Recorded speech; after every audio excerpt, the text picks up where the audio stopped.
आप सुन रहे हैं सुनो किताब। हेलो स्टूडेंट्स, मेरा नाम अनम है और आज हम आपके इंग्लिश का चैप्टर नंबर 1 पढ़ेंगे जिसका टाइटल है द 3 क्वेश्चंस। सो ये कहानी जो है लियो टॉल्स्टॉय ने लिखी है and he was a Russian writer, one of the greatest author of all time.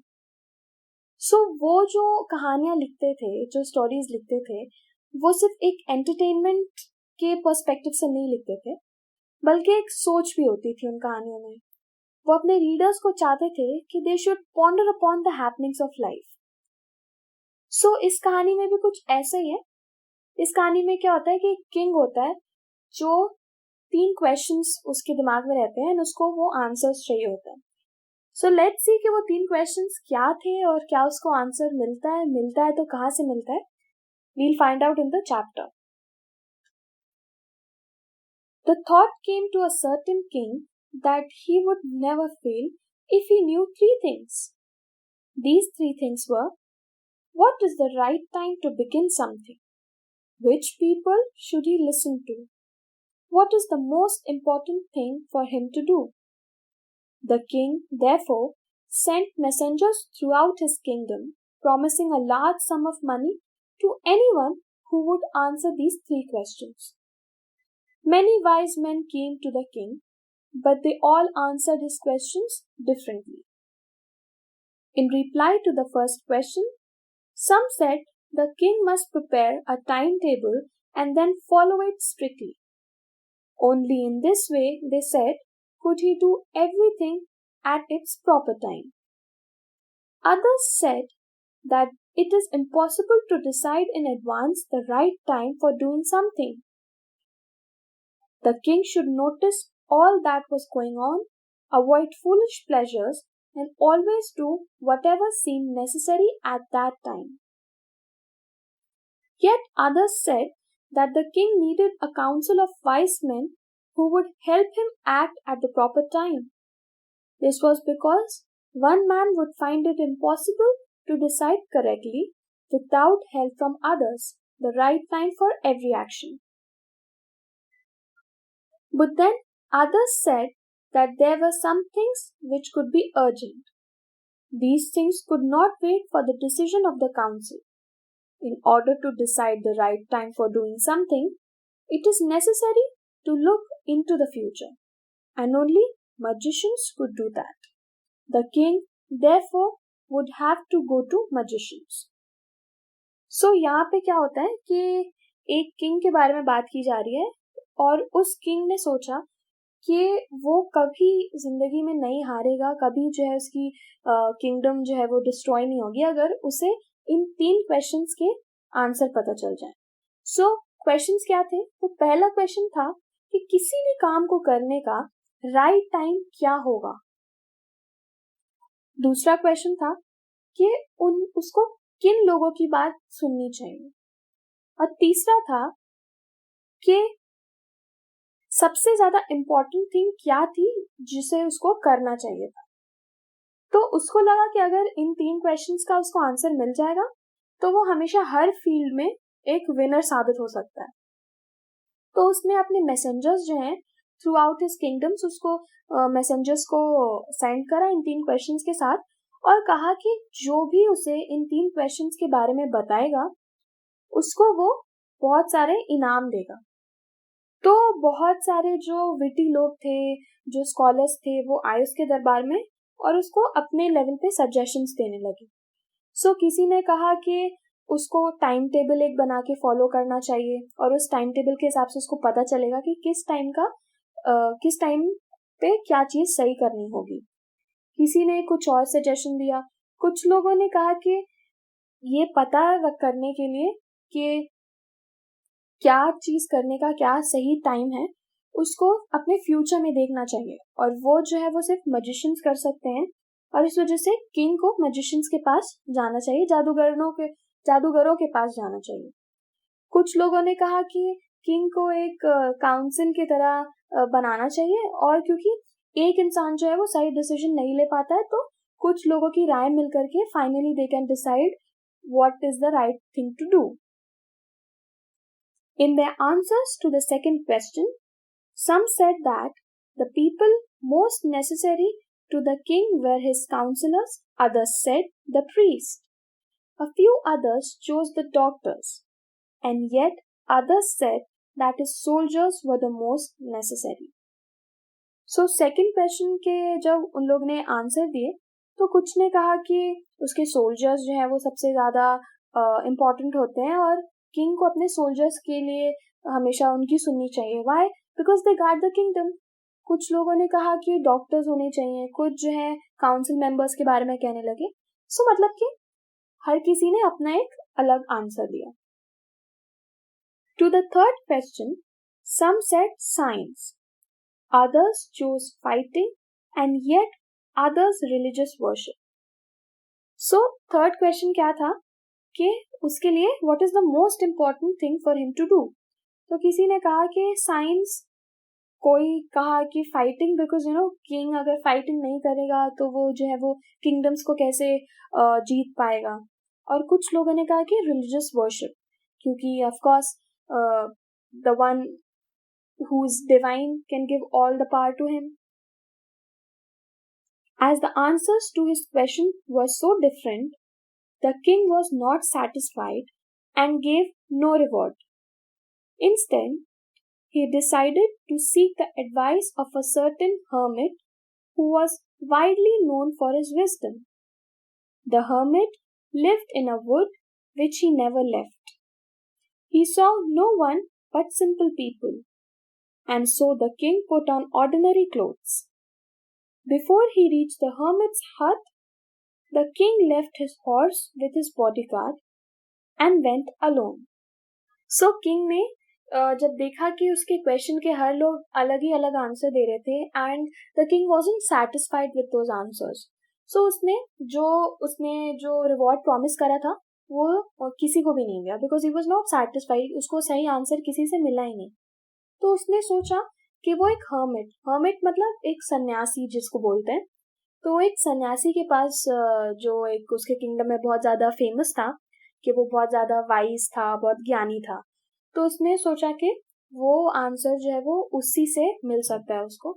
And so king उससे मिलने के लिए निकल गया. सो इस सन्यासी के बारे में क्या था कि वो सिर्फ जो है वो सिंपल लोगों से ही मिलता था एंड कोई फेमस पर्सनालिटीज या राजा महाराजा टाइप की चीज़ों से वो नहीं मिलता था.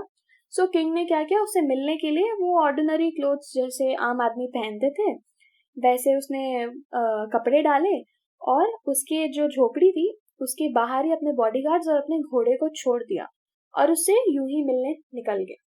सो बच्चों, उसने जो है अपने बॉडीगार्ड्स और अपने घोड़े को थोड़ी दूर पे क्यों छोड़ दिया था उसके झोपड़ी से? बिकॉज अगर वो देख लेता तो वो सन्यासी उससे हो सकता है ना मिलता.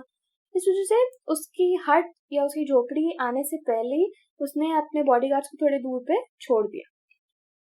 As the king came near the hermit's hut, he saw the hermit digging the ground in front of his hut. He greeted the king and continued digging. The hermit was old and weak, and as he worked, he breathed heavily. The king went up to the hermit and said, "I have come to you, wise hermit, to ask you to answer 3 questions. How can I learn to do the right thing at the right time? Who are the people I need most? And what affairs are the most important?" सो क्या होता है कि जब वो उसके झोपड़ी के पास पहुंचता है तो वो देखता है कि जो सन्यासी था वो गड्ढा खोद रहा है और वो क्योंकि इतना बूढ़ा था तो ऑफकोर्स वो गड्ढा खोद करके वो काफी थक रहा था, वो काफी जोर जोर से सांसें ले रहा था.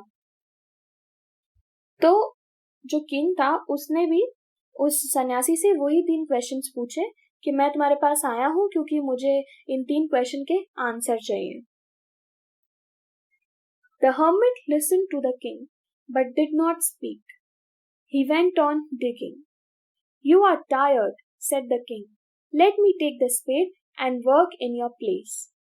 "Thanks," said the hermit, giving the king his spade. Then he sat down on the ground. When the king had dug 2 beds, he stopped and repeated his questions.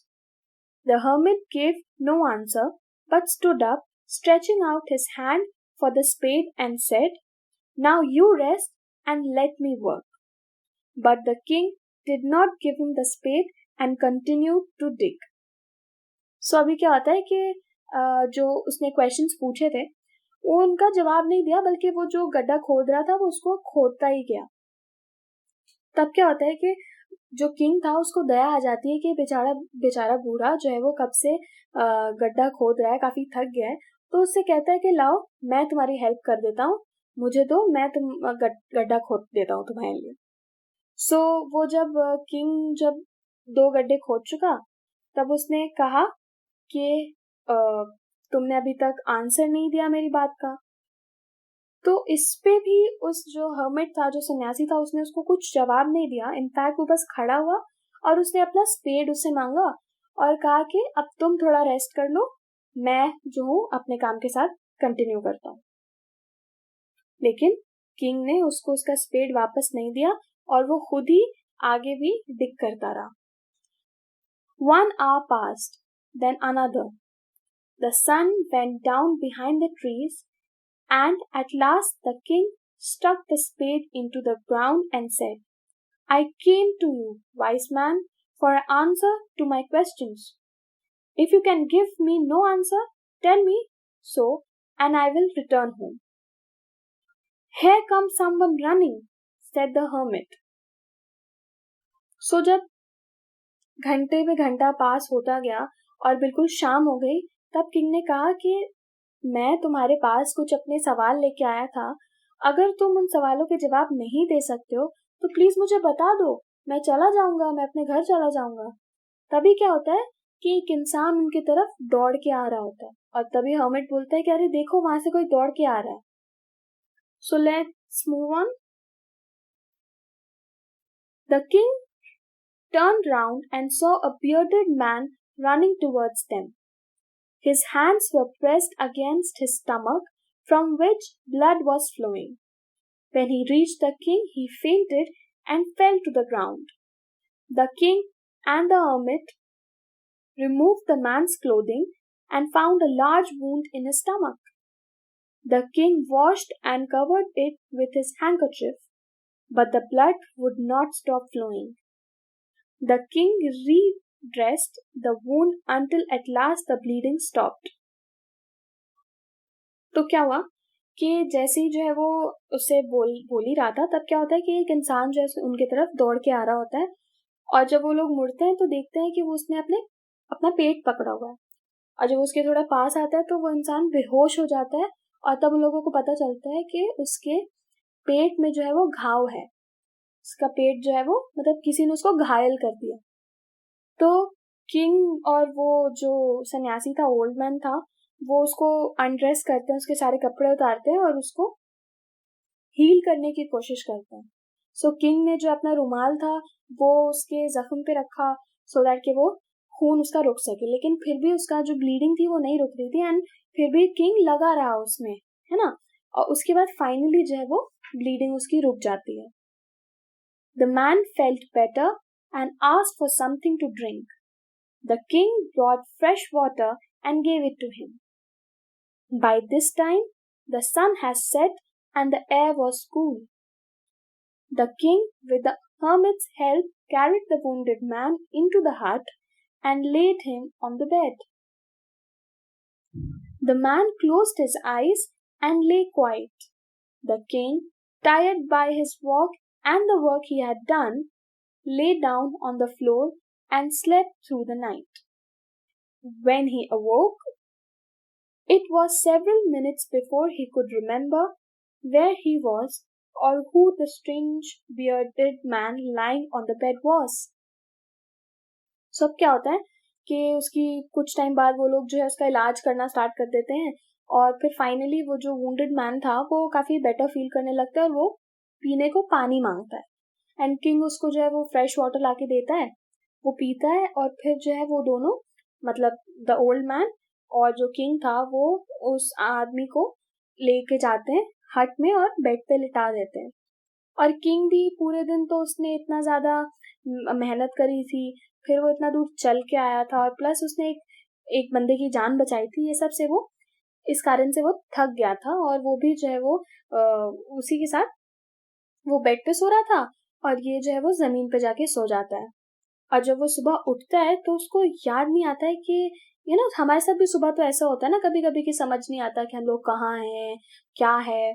तो उसी वजह से उसको भी समझ नहीं आ रहा था कि वो कौन सी प्लेस पे है, और ये जो इंसान बेड पे सो रहा है वो कौन है। "Forgive me," said the bearded man in a weak voice, when he saw that the king was awake. "I do not know you, and have nothing to forgive you for," said the king. "You do not know me, but I know you. I am that enemy of yours who swore revenge on you, because you put my brother to death and seized my property. I knew you had gone alone to see that hermit, and I made up my mind to kill you on your way home. But the day passed, and you did not return.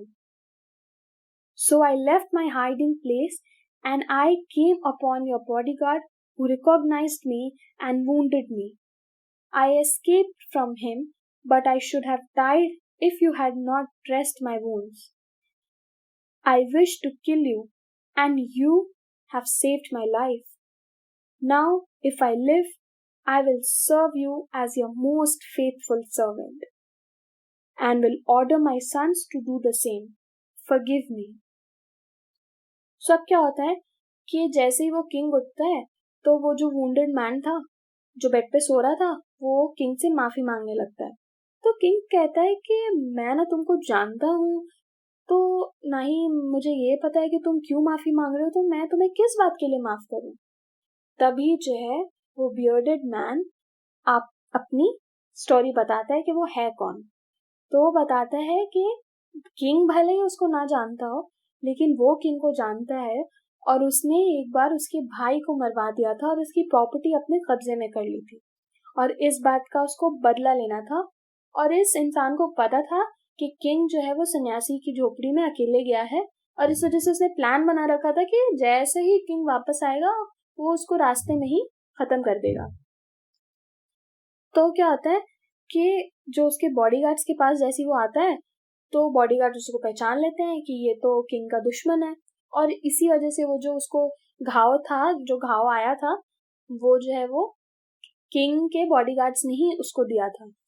तो वो बताता है कि मैंने तुमको मारने की कोशिश करी, लेकिन अगर तुम नहीं रहते तो मैं उसी वक्त मर जाता, और अब क्योंकि तुमने मेरी जान बचाई है, मैं अगर जिंदा रहता हूँ तो हमेशा तुम्हारा एक वफादार सर्वेंट, वफादार नौकर बन के रहूंगा, और अपने बेटों को भी, मतलब अपने फ्यूचर जनरेशंस को भी मैं यही बोलूंगा कि वो तुम्हारे तरफ लॉयल रहे, और प्लीज उसको माफ कर दिया जाए।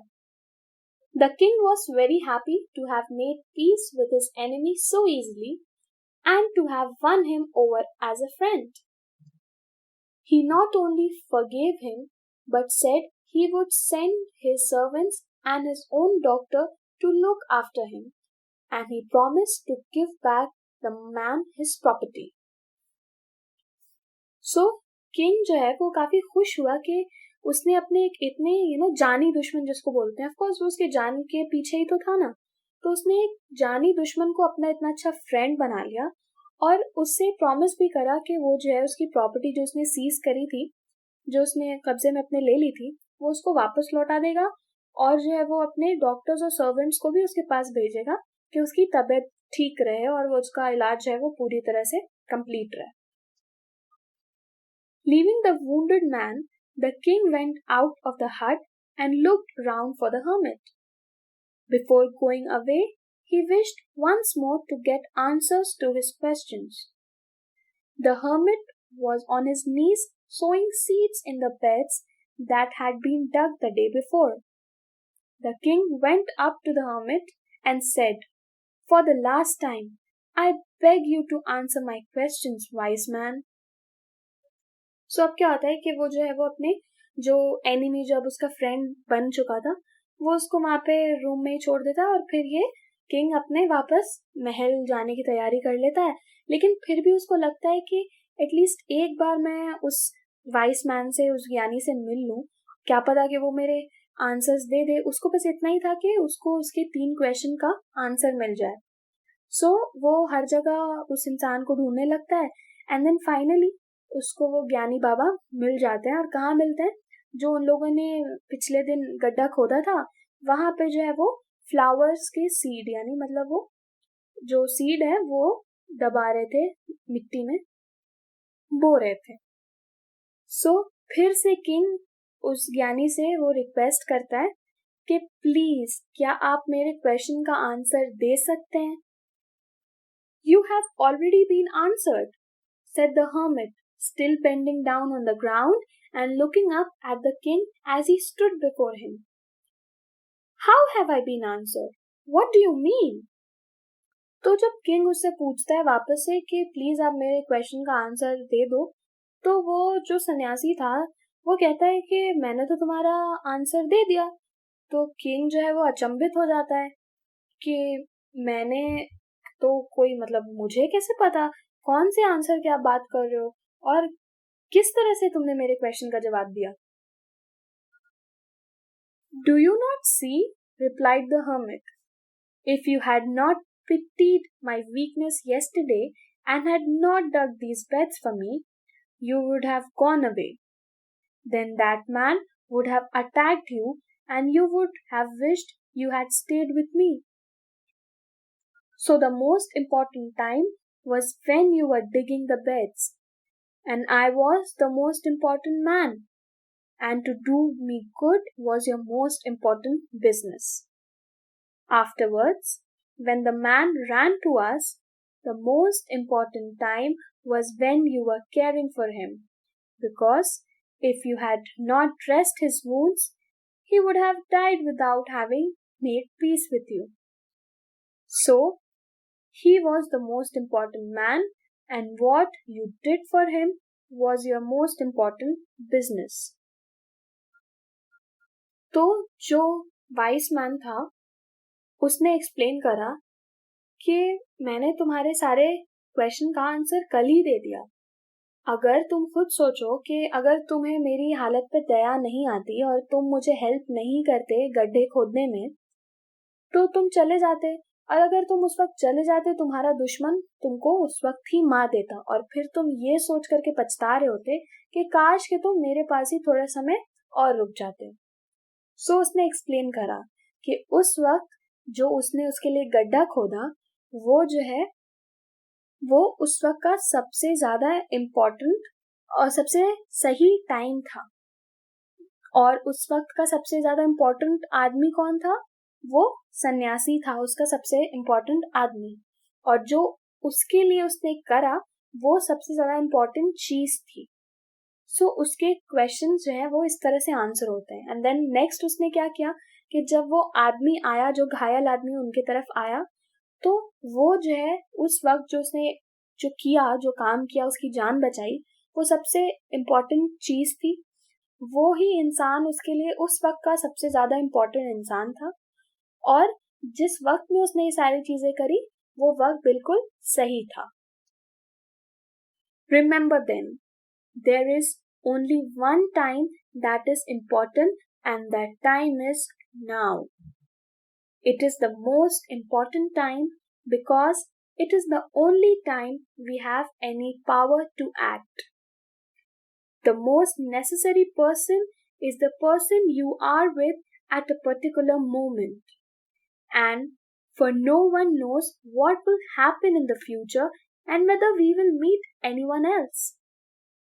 The most important business is to do that person good because we were sent into the world for the purpose alone. By Leo Tolstoy. So, वो बताता है कि हमेशा ये बात याद रखो कि सबसे इम्पोर्टेंट टाइम जो होता है वो अभी होता है। हर चीज को करने का जो सही वक्त होता है वो उसी वक्त पे हो जाती है।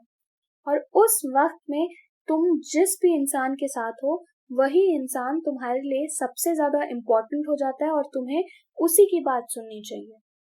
और उसके लिए जो इस इंसान के साथ तुम हो, तुम्हें ये कोशिश करना चाहिए कि तुम उसके लिए हमेशा अच्छा ही करो। और यही तुम्हारा सबसे ज्यादा इम्पोर्टेंट काम होगा। सो उसने क्या किया, किंग को उसके लाइफ लेसन्स दे दिए। किंग जो है वो थोड़ा कुछ अलग एक्सपेक्ट कर रहा था कि क्या होगा, लेकिन किंग को तो पता भी नहीं चला कि उसने उन 3 क्वेश्चन के आंसर खुद ही पा लिए थे। सो स्टूडेंट्स, मैंने आपको पहले ही बताया था लियो टॉल्स्टॉय के बारे में कि वो आपको एक ऐसे सब्जेक्ट के साथ छोड़ देते हैं जिसपे you should be the one to be pondering upon him. सुनो किताब से सुनने के लिए आपका धन्यवाद।